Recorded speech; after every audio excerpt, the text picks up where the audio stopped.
কি বলছেন না বলছেন তাতে আমি পাত্তা দিই না।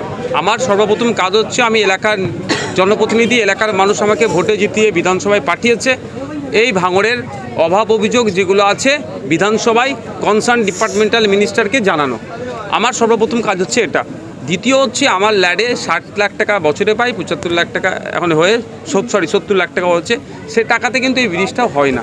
তা আমি বিধানসভাতে গিয়ে সেচ ও জলপথ মন্ত্রীকে আমি একবার নয় একাধিকবার এই বড়ালিঘাটের স্পেসিফিকেশান করে বড়ালিঘাটের এই ব্রিজটার দুর্দশার কথা এবং সোনপুর কাঠের ব্রিজে ছেলেগোয়ালিয়ার ব্রিজ সহ বেশ কয়েকটা ব্রিজ আছে, যে কোনো সময় বড় দুর্ঘটনা ঘটে যেতে পারে।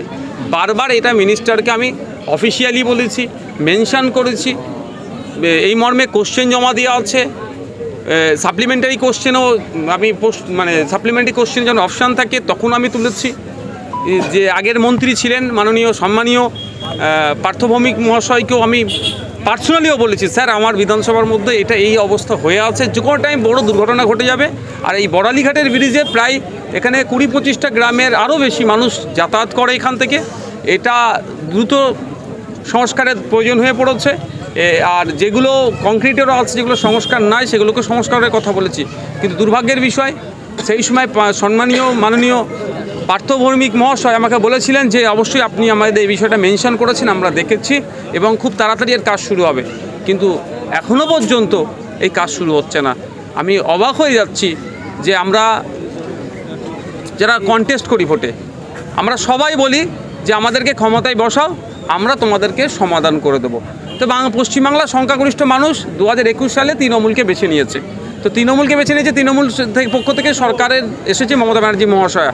তার উচিত হবে যে সমস্ত ল্যাগগুলো আছে বা যেগুলো সমস্যাগুলো আছে সেইগুলোকে সমাধান করা।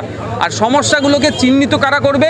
আমাদের মতো বিধায়করা, যে বিধানসভাতে চিহ্নিত করবে। আমি গিয়ে বিধানসভায় কনসার্ন ডিপার্টমেন্টাল মিনিস্টার সহ স্পিকার স্যারের মাধ্যমে সকলকে অবগত করাচ্ছি। কিন্তু দুর্ভাগ্যের বিষয়, আমাদের প্রতি যেন একটা বিমাতৃস্বরূপ আচরণ করছে। আমাদের সাথে যে আমাদের যেগুলো প্রয়োজন আছে সেগুলো ফুলফিল হচ্ছে না। শুধু এই ব্রিজটা নয়, আপনি ব্রিজের প্রসঙ্গে বলছেন, সেটা নয়। ভাঙড়ের মেরিটোরিয়াস ছেলে আছে, পড়াশোনার দিক থেকে শুরু করে খেলাধুলাতেও ভাঙড়ের ছেলে মেয়েদের খেলায় আরও উন্নত স্তরে যেতে পারে, যাতে ন্যাশনাল লেভেল নয় শুধু ইন্টারন্যাশনাল লেভেলে আমাদের ছেলেরা পারফরমেন্স করতে পারে। সেই জন্যই আমি ভাঙড়ে একটা উন্নত মানের স্পোর্টস কমপ্লেক্সেরও দাবি করেছি। কিন্তু দুর্ভাগ্যের বিষয়, স্পোর্টস মিনিস্টার যিনি আছেন কি নাই আমি কিন্তু খুঁজে পাই না। তার ভূমিকা কি? আমি আমাদের রাজ্যের বিভিন্ন জায়গায় গিয়ে দেখি খেলাধুলার মান ক্রমশ তলানিতে চলে যাচ্ছে। তাই স্পোর্টস মিনিস্টারকেও বলবো, আজকে আমি যে পিছনে আছি, এখানে বসে আছি, পিছনে বড়ালি সবুজ সঙ্গের ফুটবল মাঠ। একটা সময় খোঁজ নিলে দেখা যাবে এখান থেকে অনেক ভালো ভালো ফুটবলার তৈরি হচ্ছে। এখন শুধু ওয়ানডে ছাড়া সেই অর্থে প্র্যাকটিসই হচ্ছে না।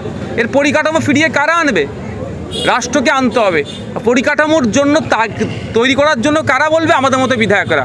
আমি অপোজিশন থেকে বিলং করি, আমার ক্ষমতা নেই যে আমি নিজে এসে এখানে করে দেবো, কিন্তু আমি যে করবে তার কাছে খবরটা পাঠাবার দায়িত্ব আমার। আমি সেই খবরগুলো পাঠাচ্ছি। কিন্তু দুর্ভাগ্যের বিষয়, আমাদের সাথে বিমাতৃসুলভ আচরণ হচ্ছে। এই আচরণ কোনোভাবেই মেনে নেওয়া যায় না।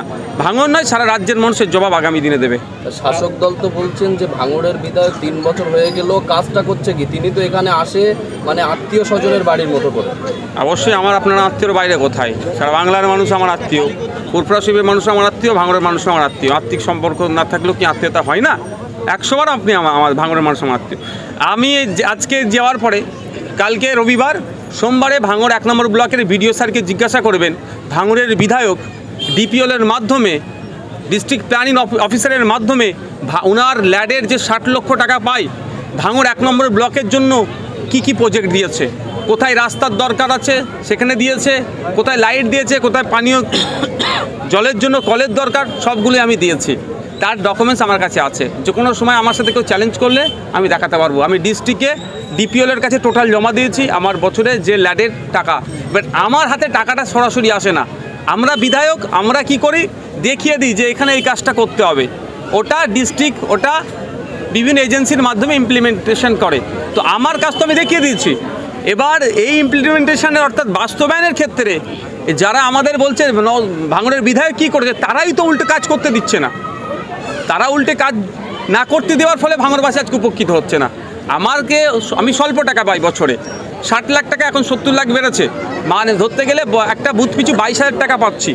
তারপরেও তো আমি চেষ্টা করি যেখানে খুবই প্রয়োজন আছে, যেখানে লাইটের প্রয়োজন আছে, যেখানে পানীয় জলের প্রয়োজন আছে, যেখানে আপনার শ্মশানে দাহ করার পরে তারা যে স্নানের পর্বটা ছাড়ে বা একটা শেডের দরকার, সেই সমস্ত বিষয়গুলো আমি উত্থাপন করে বিভিন্ন স্তরে স্তরে জমা দিচ্ছি।